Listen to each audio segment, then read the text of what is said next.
എന്റെ ഇന്ദു ഒന്ന് വേഗം വന്നേ, ബിക്കേറ്റി പോയാൽ ഞാൻ കൊടുക്കും. ഇനി മുന്നോട്ടും പൊയ്ക്കോളൂ, ഞാൻ പുറകെ വന്നോളാം. അതെന്ത്? കവലയിലൊക്കെ ആൾക്കാരുണ്ടാവും. ഉണ്ടായിക്കോട്ടെ. എനിക്കെന്തോ ഇന്നെന്ത് പറ്റി? നിനക്ക് പുതിയൊരു നാണം? ഉണ്ണിയേട്ടൻ നടന്നോളൂന്നേ, ഞാൻ വന്നോളാം. അത് വേണ്ട, കല്യാണം കഴിഞ്ഞ് നമ്മൾ ഇതുവഴി ഒരുപാട് നടക്കാനുള്ളതാ. ഇത് റിഹേഴ്സൽ ആയിക്കോട്ടെ. വാ, വരാനല്ലേ പറഞ്ഞത്?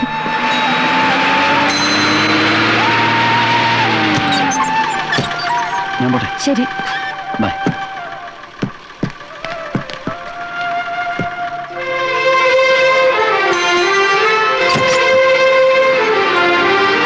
ഉണ്ണി ഉണ്ണി ഉണ്ണി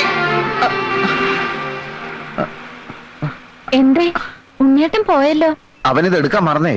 ഞാൻ ഇത് വെച്ച് 1-2 രോഗികളെ പരിശോധിക്കായിരുന്നേ. ഇത് വെച്ച് വല്യേട്ടൻ എന്ത് പരിശോധിക്കാൻ?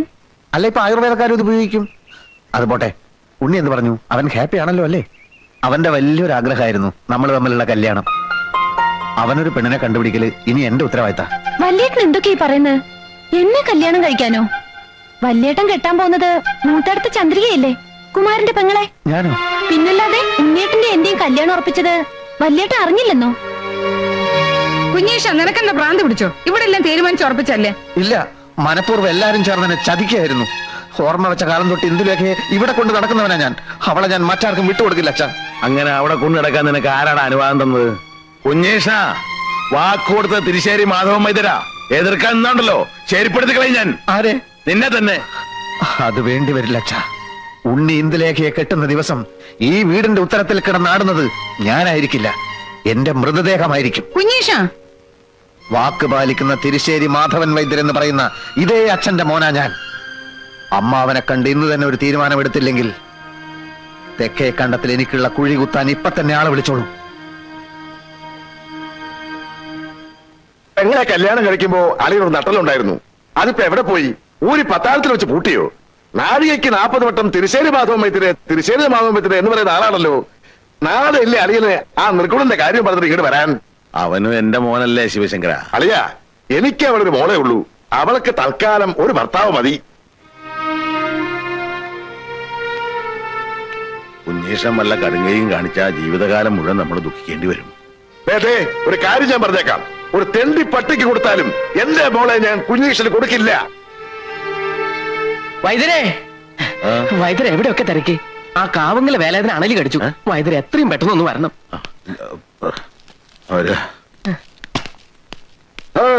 കുഞ്ഞീഷ്ടൻ എന്തായി? അവിടെ നിൽക്ക. അമ്മാവൻ എന്ത് പറഞ്ഞു?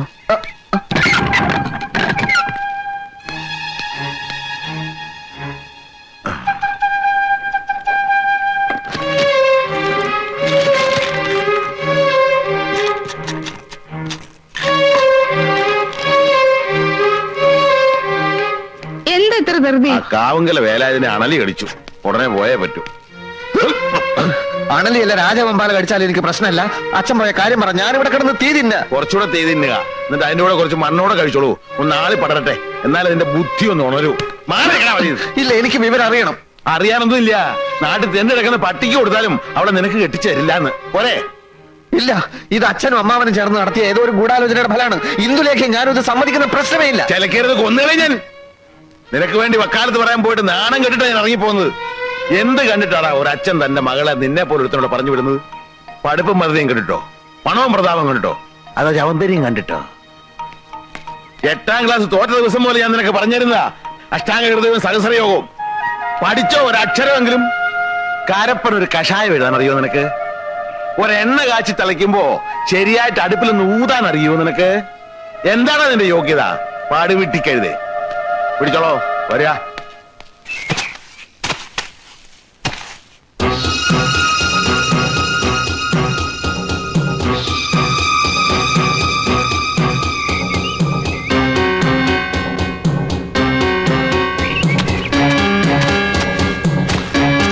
അമ്മാവാ,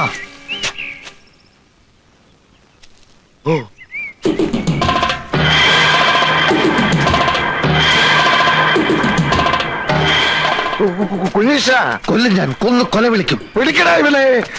അനങ്ങിപ്പോകരുത്. അനങ്ങിയാൽ അമ്മാവനെയും കൊല്ലും, ഞാനും ചാവും. നീ ചത്തോ? അതിനെന്നെ കൊല്ലുന്നെന്തിനാ? ഒരു തെണ്ടി പട്ടിക്ക് കൊടുത്താലും എനിക്ക് എന്റെ ഇന്ദുവിനെ തരില്ല എന്നല്ലേ? വേണ്ട, എനിക്കവളെ വേണ്ട. എനിക്ക് അമ്മാവന്റെ ചോര മതി, ചൂട് ചോര. കുഞ്ഞീഷ, നീ ആ കത്തി താഴെ അത് ശരീരത്തെ കൊണ്ട് മുറിയും, മുറിഞ്ഞ ചോര വരും. വരണം, ചോര മാത്രല്ല കുടലുമാലയും വരണം. അരുത് കുഞ്ഞീഷ, അബദ്ധങ്ങളൊന്നും കാണിക്കരുത്. നീ ഞാനും ഒരു ചോരയാ. ഞാൻ നിന്റെ അമ്മാവനാ, വെറും അമ്മാവനല്ല. രാപകലില്ലാതെ തോളത്ത് കയറ്റി അമ്പിളിമാമനെ കാണിച്ച് വാവോ വാവോ എന്ന് പറഞ്ഞ് താരാട്ട് പാടി അടുത്ത് കാലത്ത് ഉറക്കിയത് ആരാടാ? മറ്റാരുമല്ല, ഈ അമ്മാവനാ. നിനക്കറിയാൻ മേലെങ്കിൽ നീ നിന്റെ അമ്മയോട് പോയി ചോദിക്കടാ. അങ്ങനെയുള്ള ഈ അമ്മാവനെ നിനക്ക് കൊല്ലാൻ പറ്റുമെങ്കിൽ നീ കൊല്ല്. എന്താ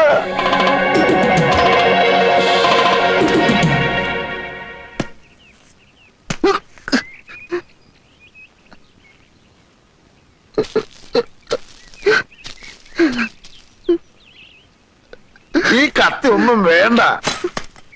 കരയല്ലേ കുഞ്ഞീഷ, വാ വാ, അമ്മാവൻ പറയട്ടെ.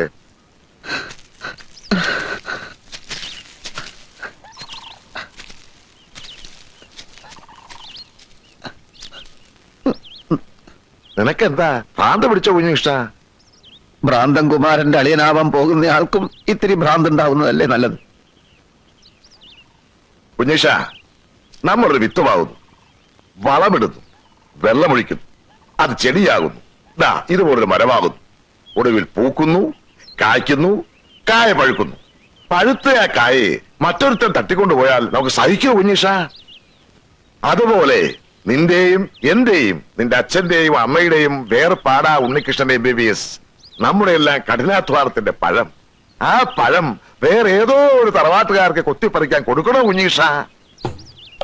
അതൊഴിവാക്കാൻ വേണ്ടിയാണ് ഇന്ദുവിനെ ഉണ്ണീഷൻ തന്നെ കെട്ടണമെന്ന് ഞാൻ പറയുന്നത്. ഇത്രയും നല്ലൊരു ഉദ്ദേശം അമ്മാവന്റെ മനസ്സിലുണ്ടായിരുന്നെന്ന് ഞാൻ അറിഞ്ഞിരുന്നില്ല. പക്ഷെ അമ്മാവനൊരു കാര്യം മറന്നു. അതേത് കാര്യം? അത് എനിക്ക് പഠിപ്പും വിവരമില്ലല്ലോ. അതുകൊണ്ട് തന്നെ നല്ലൊരു തറവാട്ടുന്ന ഒരു പെണ്ണിനെ കിട്ടാൻ വലിയ പ്രയാസ. അഥവാ കിട്ടിയാൽ തന്നെ വേലയും കൂലിയില്ലാത്ത എന്നെ അവർ ബഹുമാനിക്കൂ. അവരുടെ പറമ്പ് കിളച്ചും അവരുടെ അടുക്കളയിൽ പണി ചെയ്തും ഇനിയുള്ള കാലം ഞാൻ ജീവിക്കേണ്ടി വരും. തെക്കേടത്ത് ശിവശങ്കരൻ നായരുടെ അനന്തരവൻ ഏതോ ഒരു തറവാടിന്റെ പിന്നാമ്പുറത്ത് വിടുവേല ചെയ്യുന്നു എന്ന് വന്നാൽ ആർക്കാ അതിന്റെ കേട്? അമ്മാവന് പിന്നെ നാട്ടിൽ തലയുയർത്തി നടക്കാൻ പറ്റുമോ? ആ ഒറ്റ കാരണം കൊണ്ടാണ് ഇന്ദുവിനെ ഞാൻ തന്നെ കെട്ടാമെന്ന് ഞാൻ തീരുമാനിച്ചത്. നീ പറയുന്ന ന്യായമൊക്കെ എനിക്ക് ഇഷ്ടപ്പെട്ടു. ഒരു കാര്യത്തിലെ എനിക്ക് അഭിപ്രായ വ്യത്യാസമുള്ളൂ. ഇത്രയും കാലം അച്ഛന്റെ കൂടെ വൈദ്യം പഠിച്ചിട്ട് ഒരു രോഗിയെങ്കിലും നീ ചികിത്സിച്ചോ? ആ വകുപ്പില് ഒരു 5 റുപ്യെങ്കിലും നീ സമ്പാദിച്ചോ? ഇനി ഞാൻ തുറന്നു പറയാം, വെമ്പടി കയ്യിലുള്ളവന് മാത്രമേ എന്റെ മോളെ ഞാൻ കെട്ടിച്ചു കൊടുക്കൂ. മനസ്സിലായോ?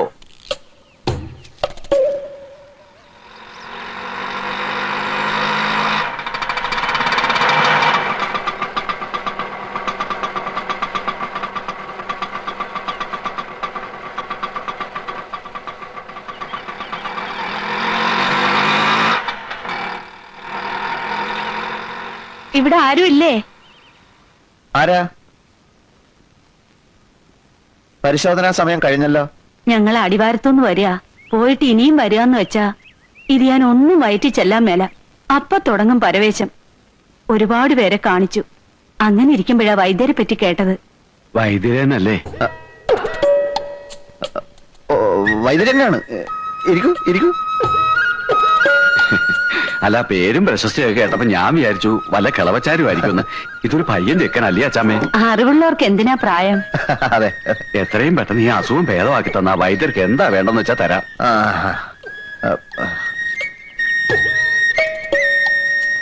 നാക്ക് നോട്ടു.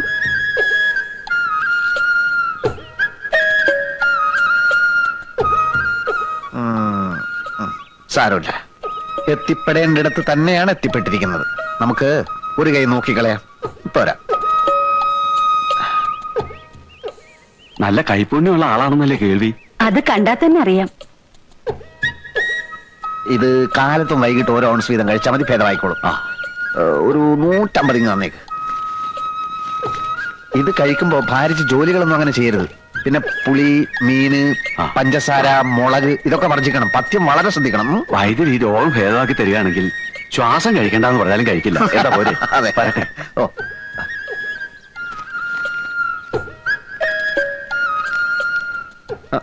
അച്ഛനെ കാണാൻ വന്നവരാ പോയത്? അല്ലല്ലല്ല, മകനെ കാണാൻ വന്നവരാ.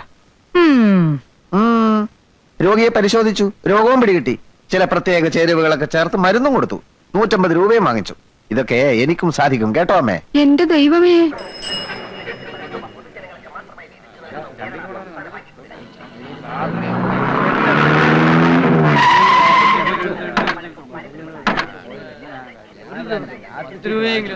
ഒന്ന് വന്നേ. മാധവമെതിരി വൈകിക്കാൻ വന്നോ?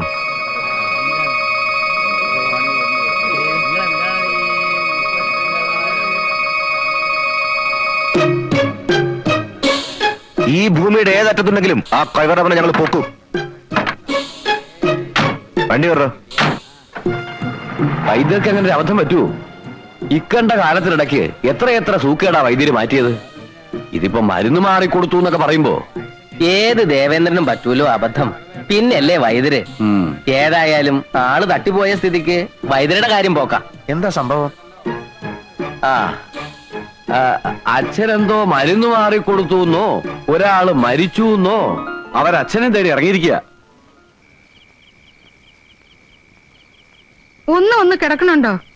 കിടക്കേ, അവനെ വെട്ടിക്കൊല്ലാണ്ട് എനിക്ക് ഉറക്കം വരില്ല. അങ്ങാടി മരുന്നിന്റെ പേര് പോലും അറിയാൻ വയ്യാത്തവനാ ചികിത്സിക്ക. ഇനി വരട്ടെ, എന്റെ മകനാണെന്ന് നോക്കില്ല ഞാൻ. വെട്ടി അരിഞ്ഞ് കഷ്ണമാക്കും ഞാൻ. നിങ്ങളൊന്ന് സമാധാനായിട്ടിരിക്കൂ. എങ്ങനാ സമാധാനിക്ക? കൊലക്കേസല്ലേ നിന്റെ മോൻ ചെയ്തു വെച്ചേക്കണേ? ഒരു കയ്യബദ്ധം പറ്റിപ്പോയതല്ലേ. അങ്ങനെ പറഞ്ഞാ പോലീസും കോടതിയും വെറുതെ വിടുമെന്നാ നിന്റെ വിചാരം? അത് പോട്ടെ, അവൻ ചികിത്സിച്ച് കൊന്ന് ആരെയാ? 10-17 കൊലക്കേസിലെ പ്രതി മണിമല മാത്തച്ഛന്റെ തന്തയാ. മാത്തച്ഛന്റെ കയ്യിലെങ്ങാനും കിട്ടിയാലുണ്ടല്ലോ, കഴിവട മോനെ വെട്ടിയെറിഞ്ഞ് പട്ടിക്കിട്ട് കൊടുക്കും. കണ്ടവന്റെ കൈ കൊണ്ട് ചാകുന്നതിലും ഭേദം ഞാൻ തന്നെ അങ്ങ് അവസാനിപ്പിക്ക. ഇനി വരട്ടെ.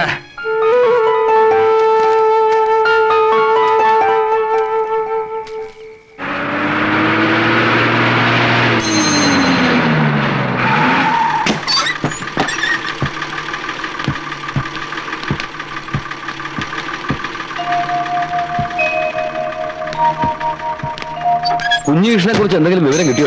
ഇല്ല, പോലീസിൽ പരാതി കൊടുത്തിട്ടുണ്ട്.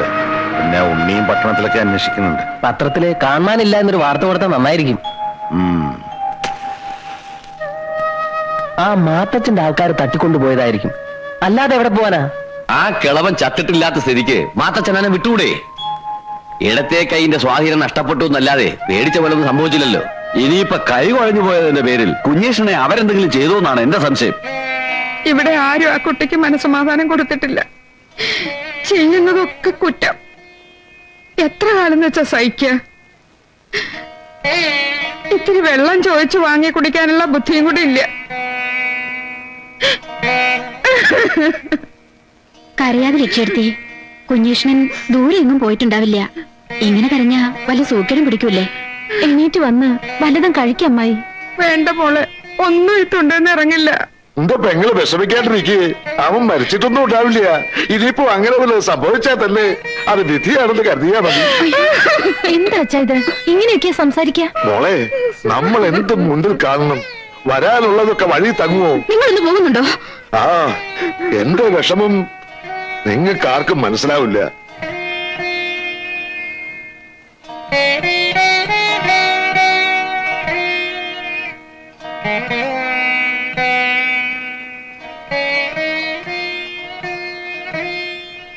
അളിയോ, അളിയൻ വിഷമിക്കണ്ട.